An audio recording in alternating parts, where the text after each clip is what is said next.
Saya bilang Imam Hasan Al-Basri itu punya pandangan yang agak pesimis tentang dunia. Sebenarnya hampir semua sufi juga begitu. Katanya Imam Hasan Al-Basri, dunia ini seperti ular, terasa mulus kalau disentuh tangan, tetapi racunnya dapat mematikan. Maka hati-hatilah dengan dunia. Ular itu kan halus. Kalau tidak percaya kamu lus-lus kalau berani. Kenapa kamu takut sama ular? Karena racunnya dapat mematikan. Harusnya kamu kalau takut dekat atau menyentuh ular, seperti itulah sikapmu pada dunia. Biar tidak sembrono. Yang kedua, dunia ini adalah janda tua yang telah bungkuk dan beberapa kali ditinggal mati suaminya. Maksudnya apa? Banyak loh sebelumnya orang yang jatuh cinta sama dunia. Dan orang itu sekarang mati sudah. Maka dunia ini posisinya janda. Jadi orang yang jatuh cinta sama dunia itu sebenarnya kalian sedang jatuh cinta sama janda. Kenapa? Sebelum kamu sudah banyak yang sudah jatuh cinta sama dunia. Dan orangnya sudah banyak juga yang meninggal. Berarti kan kamu dapat bekasnya mereka. Itu pun kamu senangnya setengah mati sama dunia. Jadi dunia itu janda tua yang bungkuk, yang sudah beberapa kali ditinggal mati suaminya. Beberapa kalinya itu bisa jumlahnya ratusan juta itu sudah. Sejak zaman Nabi Adam sampai hari ini. Jadi seperti itu Imam Hasan Al-Basri memahami dunia. Oke, lah terus diapain dunia ini? Dunia adalah negeri tempat beramal. Tapi ada rumusnya. Rumusnya apa? Barang siapa bertemu dengan dunia dengan rasa benci dan zuhud, ia akan berbahagia dan memperoleh faedah darinya. Jadi jangan jatuh cinta sama dunia, zuhudlah. Zuhud itu memandang kecil, memandang tidak terlalu penting. Maka dunia akan kamu dapati banyak manfaatnya. Nanti di quotes yang lain katanya Imam Hasan Al-Basri, dunia itu alat. Maka jadikan dia alat untuk tujuanmu, jangan dibalik. Kamu yang jadi alatnya dunia. Banyak orang yang hari ini terbalik. Dia jadi alatnya dunia, bukan dunia yang jadi alatnya untuk mendekat pada Allah. Namun barang siapa bertemu dunia dengan perasaan rindu dan hatinya tertambat pada dunia, ia akan sengsara dan akan berhadapan dengan penderitaan yang tidak dapat ditanggungnya. Apapun yang menurutmu bagus, indah di dunia ini, sikapilah dengan zuhud. Anggaplah dia kecil, tidak terlalu penting. Karena kalau kamu jatuh cinta beneran, rindu beneran, tertambat beneran sama dunia, bersiaplah untuk menanggung segala penderitaan dan resikonya. Apapun itu. Harta itu terlalu sedikit membuatmu gelisah, terlalu banyak membuatmu bingung. Apalagi pasangan, istri, suami, terlalu jelek kamu stres, terlalu cantik kamu ya stres. Kalau terlalu tertambat susah. Jabatan juga begitu. Pangkat juga begitu. Kedudukan juga begitu. Begitu kamu terlalu terikat ke sana, siap-siaplah menanggung resikonya. Jadi ini pandangannya Imam Hasan Al-Basri tentang dunia. Masih ada lagi. Tidaklah gambaran kehidupan dunia ini seluruhnya dari awal sampai akhir kecuali seperti orang yang tidur. Dia melihat dalam tidurnya apa yang dia senangi, kemudian dia tersadar bangun. Ini mirip dulu Imam Ghazali yang mengibaratkan jangan-jangan hidup kita ini kayak mimpi. Enggak kok Pak, ini nyata kok Pak. Loh kamu pas mimpi juga begitu, rasanya kayak nyata. Begitu bangun kamu sadar bahwa oh alah ternyata mimpi. Besok mungkin begitu kamu meninggal, ganti alam, kamu baru sadar bahwa oh ternyata dunia yang heboh kemarin itu rasanya hanya kayak mimpi. Yang sejati sekarang di sini, yang kemarin itu hanya permainan. Bisa jadi begitu. Itu kan di Imam Ghazali. Nah, Imam Hasan Al-Basri jauh sebelumnya sudah mengisyaratkan dunia ini kayak orang tidur. Begitu kamu bangun nanti kamu tahu yang sejati. Sekarang sih seolah-olah ini sejati. Sesuatu yang fana, betapapun banyaknya, tidak akan menyamai sesuatu yang bakok, betapapun sedikitnya. Waspadalah terhadap negeri yang cepat datang dan pergi, serta penuh tipuan. Ini di antara quotes-nya untuk menunjukkan betapa dunia ini jangan terlalu diberati oleh hatimu. Dunia itu hanya 3 hari saja, kemarin, besok, dan hari ini. Hari kemarin sudah pergi, sudah lewat. Hari besok mungkin kita tidak menjumpai. Wong yo, tidak jelas kita besok masih ada apa ndak. Satu-satunya yang jelas cuma hari ini, jam ini, bahkan detik ini. Ini yang jadi milik kita, maka manfaatkanlah sebaik-baiknya.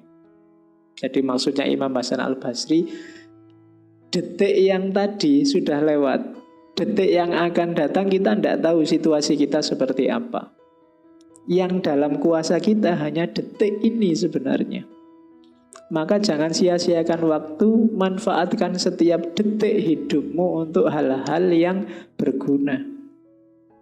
Kalau tidak, detik yang akan datang kamu menyesal. Tadi ngapain aku kok tidur? Tadi ngapain aku kok main HP saja? Tadi ngapain? Karena kamu kelewatan sudah. Kalau sudah tadi ngapain, sudah masa lalu, tidak bisa diubah.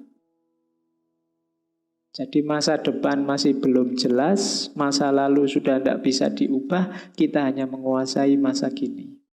Maka nikmatilah hidupmu sekarang, lakukan hal yang tidak membuatmu menyesal di detik yang akan datang. Nah, itu nasihatnya Imam Hasan Al-Basri. Ini nanti silahkan dibaca. Yang terkenal sekali adalah surat beliau pada salah seorang khalifah yang sangat terkenal, Umar bin Abdul Aziz. Jadi ini zaman itu masih surat, masih belum bisa ngirim WA. Katanya Imam Hasan Al-Basri kepada Umar bin Abdul Aziz, ini salah satu khalifah kesayangannya para ulama. Amma ba'du wahai Amirul Mukminin, sesungguhnya dunia ini adalah tempat pengembaraan, bukan tempat tinggal untuk selamanya. Nabi Adam diturunkan ke dunia dari surga sebagai bentuk hukuman dari kesalahan yang pernah dilakukannya. Jadi kalau dilihat dari kisahnya Nabi Adam, hidup kita di dunia ini hukuman. Maka berhati-hatilah dengan dunia. Sesungguhnya orang yang sadar bahwa dirinya akan meninggalkan dunia akan selalu mempersiapkan bekalnya untuk akhirat. Dan orang yang selalu terikat dengan dunia tidak akan sempat beramal untuk bekalnya di akhirat. Setiap saat selalu ada yang menjadi korban tipu daya dunia. Barang siapa yang tersanjung oleh dunia akan terhina. Barang siapa yang cinta dunia akan kekurangan bekal untuk akhirat. Dunia ibarat racun, siapa yang memakannya akan binasa. Wahai Amirul Mukminin, jadilah seperti orang yang sedang mengobati lukanya. Selalu sabar menahan perih sesaat demi menghindari penderitaan yang panjang. Memang tidak enak disuruh menafikan dunia itu karena hidup kita terbiasa dengan segala kenikmatan dunia. Tapi ayo, katanya Imam Hasan Al-Basri, kita bermental seperti orang yang sedang luka, menahan perih sesaat demi menghindari penderitaan panjang. Ia selalu rajin mengobati lukanya agar tidak mengalami rasa sakit berkepanjangan. Kalau kamu tidak bisa perih sesaat, nanti lukamu akan semakin panjang, sakitmu akan semakin lama. Berhati-hatilah dengan dunia yang penuh tipu daya dan khayalan. Dunia terlihat indah, tapi terhias dengan tipuan dan fitnah. Demi Allah, wahai Amirul Mukminin, dunia hanyalah mimpi, sedang akhirat adalah nyata. Di antara keduanya adalah kematian. Banyak para hamba yang terlena dengan mimpinya. Jika engkau selamat dari tipu daya dunia, maka engkau pun juga akan selamat dari huru hara besar kekuasaan. Jadi para pemimpin, kuncimu cuma satu: jangan tertipu oleh dunia. Namun jika engkau tertipu, aku tidak menjamin engkau akan selamat. Nah, ini nasihat untuk para pemimpin. Dan memang menurut Imam Hasan Al-Basri, cinta dunia itu dosa besar. Kenapa? Demi Allah, aku tidak takjub terhadap sesuatu seperti takjubku kepada orang yang tidak menganggap cinta dunia sebagai dosa besar. Demi Allah, sesungguhnya cinta kepada dunia adalah termasuk dosa besar. Bukankah semua cabang dosa besar itu disebabkan oleh cinta dunia? Korupsi, perampokan, pembunuhan, semua dosa besar. Sumbernya apa? Cinta dunia. Cinta harta, cinta kenikmatan dunia, cinta sesuatu atau seseorang. Bukankah berhala-berhala disembah, Allah diduharkai karena cinta dunia? Maka seseorang yang tahu tidak akan mengeluh akan kehinaan dunia, tidak akan berlomba mendekatinya, dan tidak akan putus asa karena jauh darinya. Kalau hanya dunia, tidak masalah kita dianggap hina, tidak masalah kita dianggap kalah, tidak masalah kita tidak sukses. Kalau hanya dunia, itu pesannya Imam Hasan Al-Basri. Oke, kalimat-kalimat semacam ini enak, indah kalau diucapkan. Tapi nanti keluar dari sini koyo biasa nih. Harus sanggup ya. Kayak tadi loh. Kayak orang sedang sakit, terluka. Memang agak perih, puasa sedikit agak lapar. Tapi nanti kita terhindar dari sakit yang lebih panjang. Ada dialog unik dari Imam Hasan Al-Basri dengan muridnya. Satu ketika ada muridnya tanya, wahai Abu Sa'id, karena beliau nama lengkapnya kan Abu Sa'id Hasan bin Abdul Hasan Al-Yasari Al-Basri.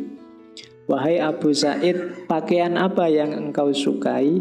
Jawabannya, yang paling tebal, yang paling kasar, yang paling buruk di mata manusia. Muridnya protes, bukankah Allah itu maha indah dan menyukai keindahan? Jawabannya Imam Hasan Al-Basri, wahai anakku, engkau salah paham. Keindahan di situ bukan itu maksudnya. Andai kata keindahan di sisi Allah itu karena pakaian, tentulah orang-orang lacur itu lebih mulia dari orang baik. Pejabat-pejabat koruptor yang kaya raya itu mobilnya indah, bajunya indah, istrinya indah, indah semua. Apa mereka paling dicintai Allah gara-gara itu? Kan tidak. Keindahan dalam kalimat itu maksudnya apa? Sesungguhnya keindahan yang dimaksud adalah mendekatkan diri kepada Allah, melakukan ketaatan, menjauhi maksiat, berakhlak mulia. Itulah keindahan. Itulah yang disukai oleh Allah. Jadi kalau engkau sedang berjuang menjauhi maksiat, yang engkau lakukan itu indah. Kalau engkau sedang menjalankan ketaatan pada Allah, yang engkau lakukan itu indah. Kalau engkau sedang mewujudkan akhlak mulia, yang engkau lakukan itu indah. Bukan bajumu, bukan model rambutmu, bukan selfie-selfiemu itu. Keindahan itu ada pada akhlakmu. Oh, itu kita kemarin kan memahami kalimat ini, Allah itu maha indah dan menyukai keindahan. Katanya Imam Hasan Al-Basri, keindahan di situ bukan keindahan lahiriah, tapi keindahan batiniah. Oke, terus. Nah, ada 3 ajaran sufistik yang dipelopori oleh Imam Hasan Al-Basri. Yang pertama zuhud, yang kedua khauf, yang ketiga rojak. Khauf dan rojak dulu pernah kita bahas khusus. Yang rojak pada philosophy of hope, filsafat harapan. Yang khauf pada filsafat ketakutan, philosophy of fear. Zuhud itu apa? Tadi saya bilang definisinya kecil, memandang kecil. Zahada, memperlakukan dunia ini hanya sebagai jembatan. Karena dunia ini jembatan, jangan sibuk membangun apa-apa di dunia. Ambil saja secukupnya asal kalian bisa lewat dengan aman, nyaman, selamat, membawa bekal untuk kepentingan tujuanmu di seberang jembatan. Selama ini salah cara hidup kita, katanya Imam Hasan Al-Basri, kita terlalu banyak membangun banyak hal di atas jembatan. Jembatan itu kan hanya untuk dilewati, tidak untuk ditinggali. Kita hanya sementara. Orang Jawa punya istilah, dunia ini hanya mampir ngombe. Mampir sebentar untuk minum, terus jalan lagi. Jangan lama-lama, berhenti, nanti kamu tidak nyampe. Jalan terus, ilaihi roji'un. Nah, zuhud itu nanti dalam teorinya ada 3. Ada zuhud yang sifatnya fardu, ada zuhud yang sifatnya fadl, utama, ada zuhud yang sifatnya salamah. Zuhud yang fardu itu adalah meninggalkan hal-hal yang haram. Harusnya kita semua ini seorang zahid. Kalau tidak, ada yang salah. Khususnya di zuhud yang fardu ini. Jadi, tidak boleh ada yang tidak zuhud. Semua orang harus zuhud di level zuhud yang fardu, yang fard. Ada zuhud yang fadl. Fadl ini meninggalkan bahkan hal-hal yang halal demi alasan kehati-hatian. Iya sih, halal ndak apa-apa, cuma aku khawatir kalau di situ terus nanti ketagihan di situ terus ndak bisa berubah, malah rusak. Mending ndak deh. Nah, itu zuhud yang fadl. Iya sih, punya mobil gonta-ganti itu ndak masalah, punya mobil banyak juga ndak masalah. Tapi aku khawatir kalau aku gonta-ganti mobil, punya mobil banyak, nggak bisa menahan hasrat tamakku, malah nanti blunder. Nah itu udahlah, ndak usah gonta-ganti mobil, beli satu aja yang paling mahal, paling bagus. Nah itu zuhud yang fadil. Oke. Kalau dari wajahku sih nyari yang cantik itu mesti bisa lah. Tapi khawatirku, nah itu zuhud yang fadil. Jangan terlalu cantik lah, nanti jadi pikiran terus, nanti nggak konsentrasi ibadah. Misalnya, ada dalam hidup ini banyak hal yang boleh kok. Ndak kok yang itu ndak haram, boleh.